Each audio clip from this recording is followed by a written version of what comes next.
I think a lot of, especially new tech now, people have sort of a negative sentiment about it. And I think having that kind of like, I don't want to call it whimsy, because I don't think Raycast is exactly whimsy, but it has that kind of feeling of like it's unlocking something for people, and it's making you more in control. Like it makes you feel like, oh, I have more control of my computer versus my computer's just using me. So I think a lot of people feel that, and it shows when people tell their friends about it.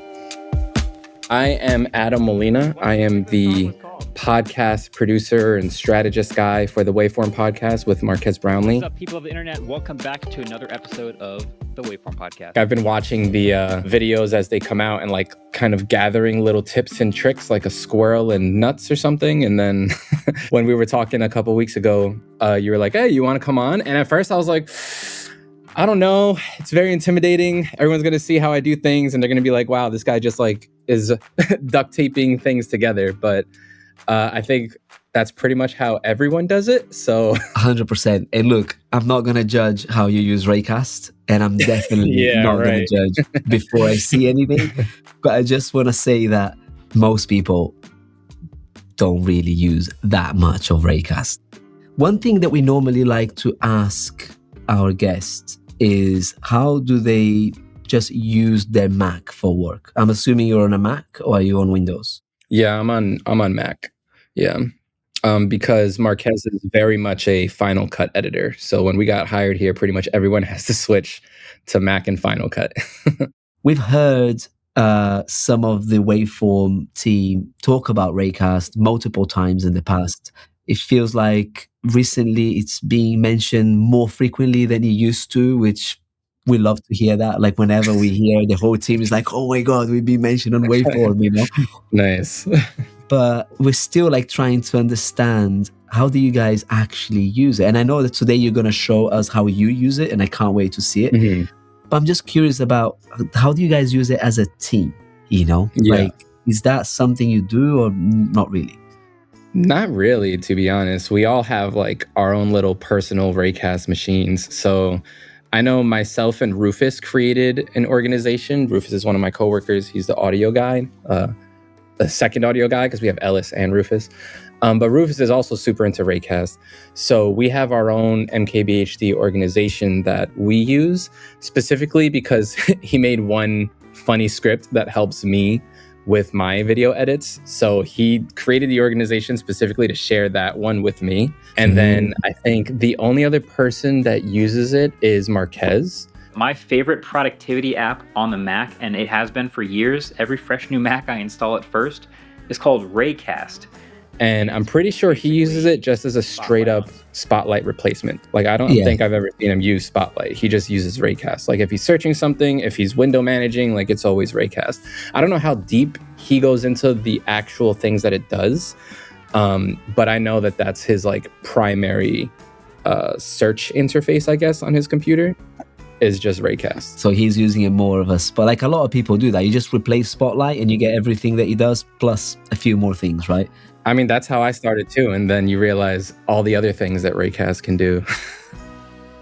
From the outside, it feels to me like you were the sort of like evangelist of Raycast, you know? Because I've seen you asking about it on Blue Sky. We're talking maybe a year ago, I want to say. Then I've seen you kind of bringing it up in a few episodes. So is it like, in terms of like sharing things, is it maybe Rufus will discover something and he'll share it with you, or you see something and be like, oh man, I just found out you can do this, and you kind of share things like word of mouth? Is that how? Yeah, pretty much word of mouth. Yeah, like Raycast, I think the way I found it, I don't remember exactly, but I'm pretty sure it was Marquez who told me about it. So he was the one that like put me on initially, and then I was using it. But Marquez, I think he's the type of person that when he finds a tool that he really likes, it's like, okay, that's the thing I use now. Like, that's it. The rest of the things are dead to me. So when he found Raycast, he never touched Spotlight again. And then when he told me about it, I'm the type of person that I like to see all the nooks and crannies of what something can do. Even if I don't use them all or understand exactly how it works, I just like seeing what it does. And then when Rufus joined the team, and I think I told him about Raycast, he's the same way. So then me and him just started digging deep into everything that Raycast can do.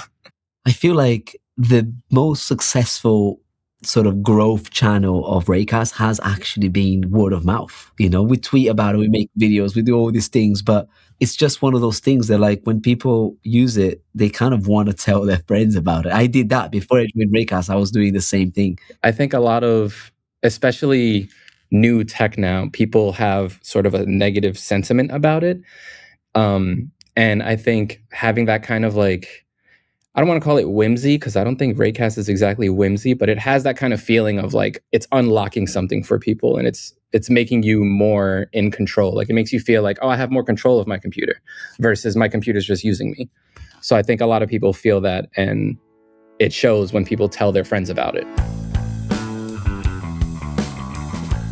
Why don't you go ahead and just, like, open up your Raycast using your hotkey? Okay, yeah. And may I ask what hotkey you're using? Option. I have option space. Oh, you have option space. Interesting. So you didn't replace with command space? No, so I'm a psycho. I like having everything accessible even if I don't use it. So I have command space for Spotlight, option space for Raycast, and then control space for the new Google one that just came out a couple days ago, just so I can keep testing things. I think this one in particular, I haven't dug into it that much because I think it just came out last week. I think it's supposed to be better with, like, your Google Drive and stuff like that. I already love this because it already shows that, you can use whatever hotkey makes sense to you. And option space is actually the default one, is the one that it comes with. So I just want to take a quick look at your Raycast. And normally we do this because just by opening Raycast, I feel like there's already quite a few things that we can see, right? Like, I can see that you have a bunch of favorites already. You'd be surprised that not a lot of people add favorite commands. Like, I have 0 favorites. Oh, really? I don't do that. It's so useful. Yeah. You see, like, this is where it gets interesting. And then your suggestions already tell me, like, that you use the Caffeine extension, which I use as well. And you have this AI command for fixed spelling, which, by the way, is probably my most commonly used AI command.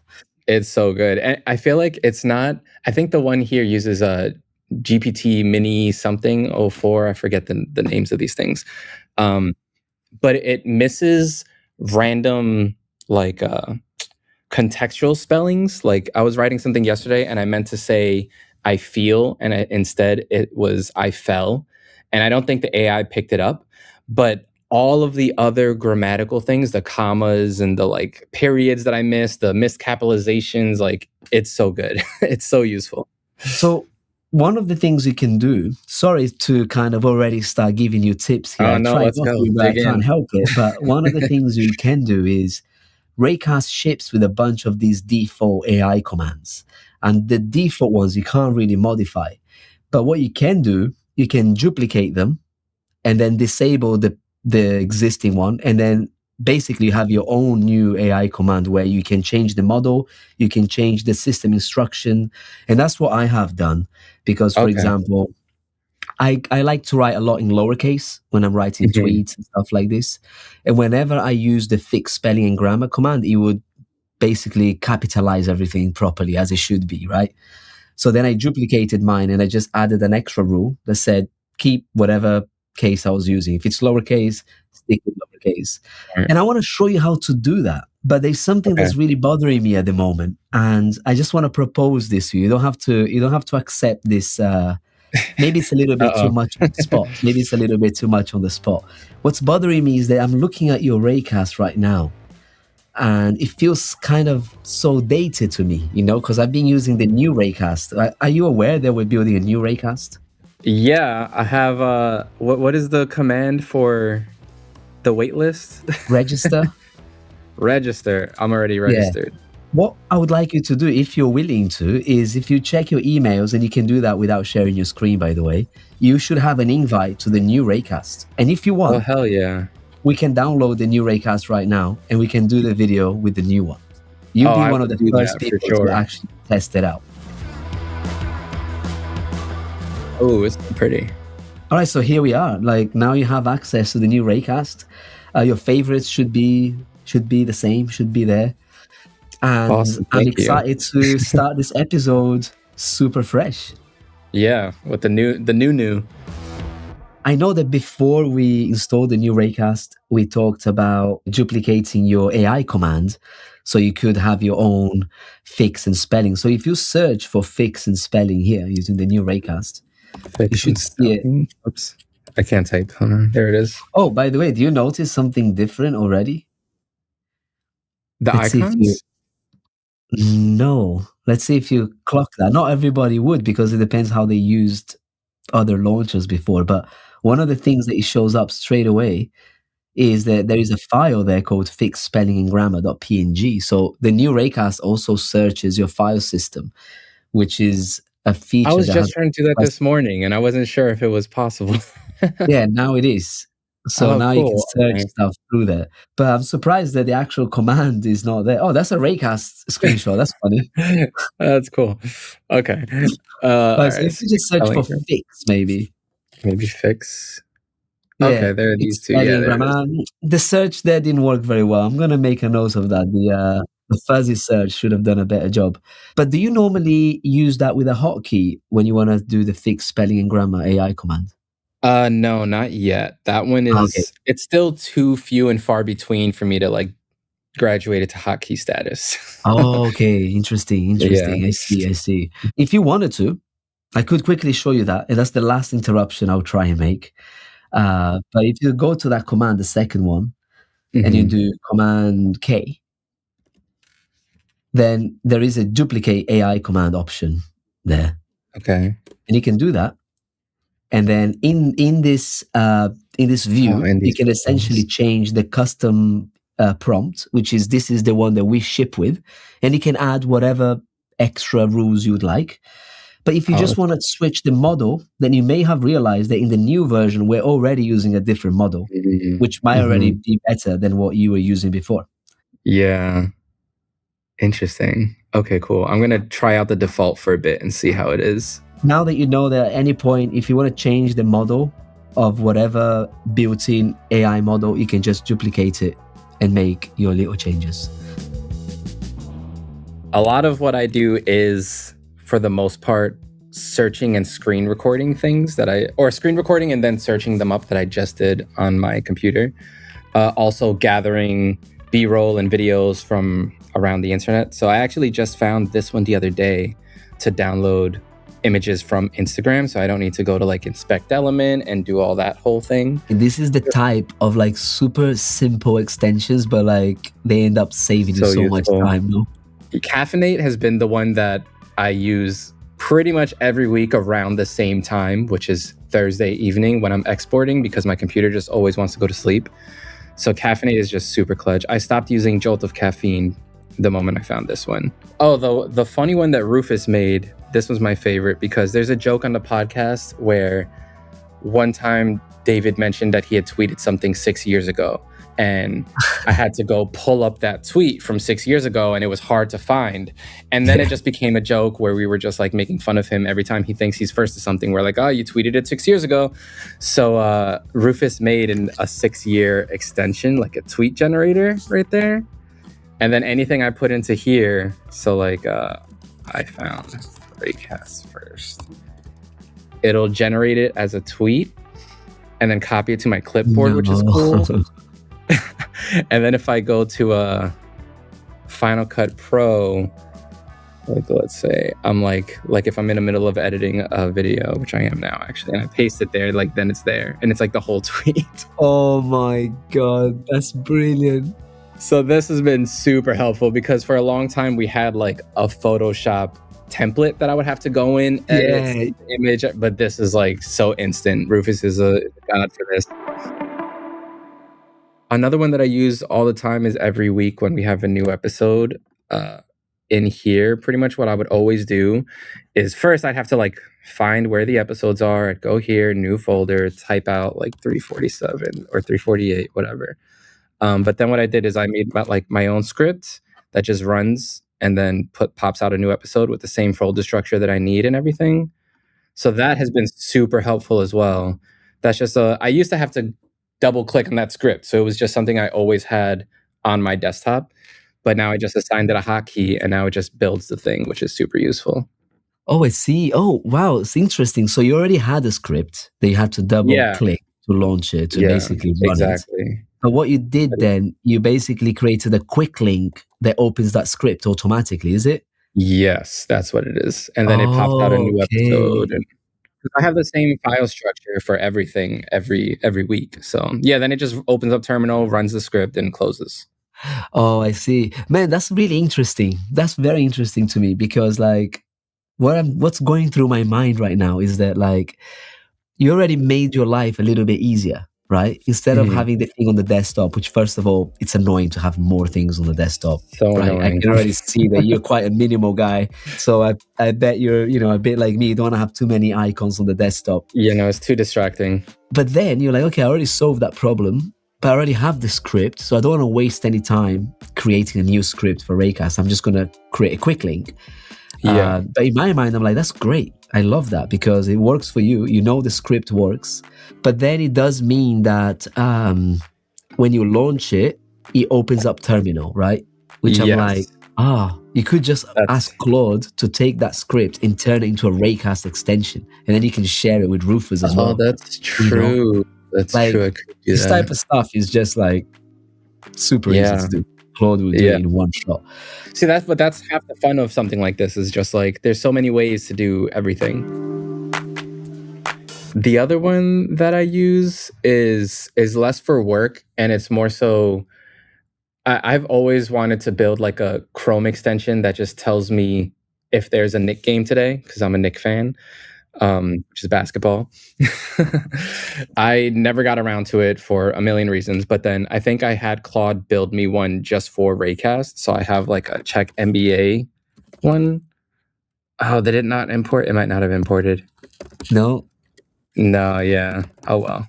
Let's double. So if you search for Raycast inside of Raycast, you get the old Raycast. Really? Oh, that's crazy. Yeah. Okay. Yeah. And now Oh, you can wow. search there. Interesting. Yeah, okay. So I guess it works here. Yeah. Then I would just type in Knicks, and it tells me if there's a game today, which there is not. They lost yesterday, unfortunately, or 2 days ago. And then it shows me upcoming games and stuff. And if And I you want to see just the build full that one, with Claude, you said? yeah, I just asked Claude, like, hey, I want to build a Raycast extension to tell me if there's a Knick game today. Like, what do you recommend I do? And I could type in any team here, but the problem is the API thing that I'm hitting only allows me like one or two of these. And the Lakers do play today. The Lakers play at 8. But then like if I want to keep going, I think I'll eventually, I hit the error. So it only works like once or twice, but that's typically all I need. I'm like, the Knicks playing, and I'll just type in Knicks and then it'll work. You've been showing us some really cool stuff, but I can't help but notice that you haven't mentioned some of the really kind of core things of Raycast. And I wonder if you didn't show it because it's too obvious, like everybody knows, or if you didn't show it because you don't really use it for it. So, or I might not even know. Okay, so the first one is the calculator and the converter and stuff like that. Do you? Oh yeah, I don't typically use that in general. I don't know why, actually, because calculator, I feel like we always are trying to figure out something, but I typically just pull out my phone for that. Oh, okay. I don't know why. I guess it's just muscle memory. Like it's like a reflex. For sure. What about the emoji picker, man? Oh yeah, that's option period for me. There you go. Nice, frequently used. I like that list. Yeah, good frequently used. You always need a chancleta. Oh man, Yeah. Ellis is really killing me.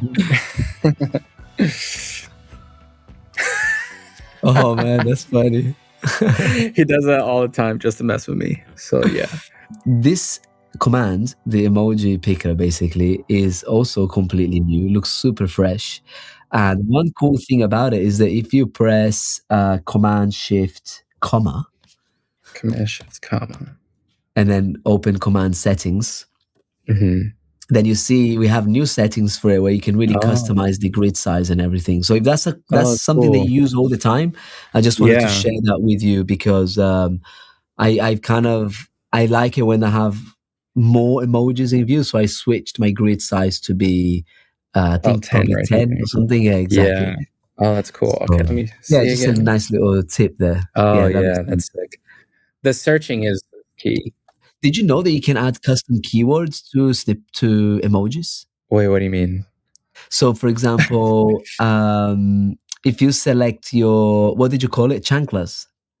Oh yeah, the chancla right here. So if you do Command E, Command E, then you can add a custom keyword for this that's command, cool. like something that's that makes awesome. sense to you, but sometimes it's not how they call it. It happens all the time to me, That happens all the time. That's a good one. I don't even Yeah, know if I like spelled that there's right, an but that's emoji, awesome. the dribbling face emoji. Dribbling? You're not gonna find it because it's not called dribbling. Like in the UK, we say dribble, right? But I think in the US it's to drool. So if you Oh, search like, dribble. so for that one, I'm always Yes. like, oh man, how is it called? So for that one, I added dribble so I can That's a find it good when I one. need. But now after all this, I memorized it. So Yeah, I'm gonna use that all the time now. That's a good one. this is really cool actually, because then you can have a more personalized experience. Yeah. See, but that's Yeah. what I mean. That's one of those things now where I'm gonna get a new Mac in 5 years and be like, wait, I can't. Where's my chancla? Like, why can't I grab that? Yeah, where are your chanclas, man? ¿Dónde están tus chanclas? Es verdad.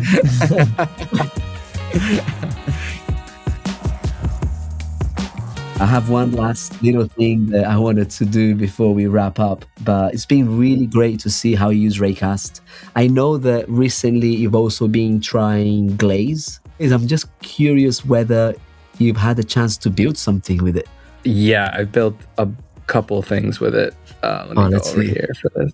So this one is the first one that I did was this one. I was like, as soon as you gave me access, I was like, let me just try to make a wallpaper app thing. So this one, you just pick the different hex codes and it exports a wallpaper. You can like choose presets. You can make it an iPhone, an Android phone, and then it just exports a PNG. I love these kind of like gradient random wallpapers. So I use them all the time. So having this has just been like cool. I'll just like randomly export one. But after doing this, I was like, oh, that's really cool. Like, okay, it's interesting. It can build a thing. Oh, here we go again. I'm He's loving killing this, me. man. I feel like I'm part of What the is this team guy? right now. Literally, because he's home today, so he probably thinks I'm mad at him for setting me So this is a the way other to one. communicate as well, right? Yeah, it's like a joke because you don't need to be next to someone to do it. You can send it to them via their email. Yeah. Anyway, so that one was cool, and I was like, I came in, I was actually showing Ellis. I was like, oh, look at this thing, blah blah. This is it because Rufus was asking for access. So we were like going through it. Around the same time I was playing with this was when Artemis was happening. So I asked it to just build me a thing that shows me like the most recent NASA pictures that they were posting. So that was pretty cool. Instead of going to NASA's website and like seeing, I could just like go here and it has the description. It's got the photographer, all this Man, the stuff, photos are keywords. insane, man. It's insane. It was so cool. And this was also a thing that for that episode, I needed a lot of pictures from the Artemis like launch. So this I used for that, which was pretty cool. Ellis asked me to do a time code maker because the way that he does longer videos is, and I guess I do it too with Final Cut. This is kind of how I um, mark down where I need B-roll and stuff as I'm editing. So I will just like double tap, the marker pops up here, and I could put like David mentioned Raycast here. I don't know. And I'll make it into a little like checklist, and then I'll go on, add it here, new thing. And this is how I like initially scrub through and make sure that everything is like there. And then this is like my little to-do list. Once I'm done with camera angles and making sure everything's done, I could go back, grab B-roll.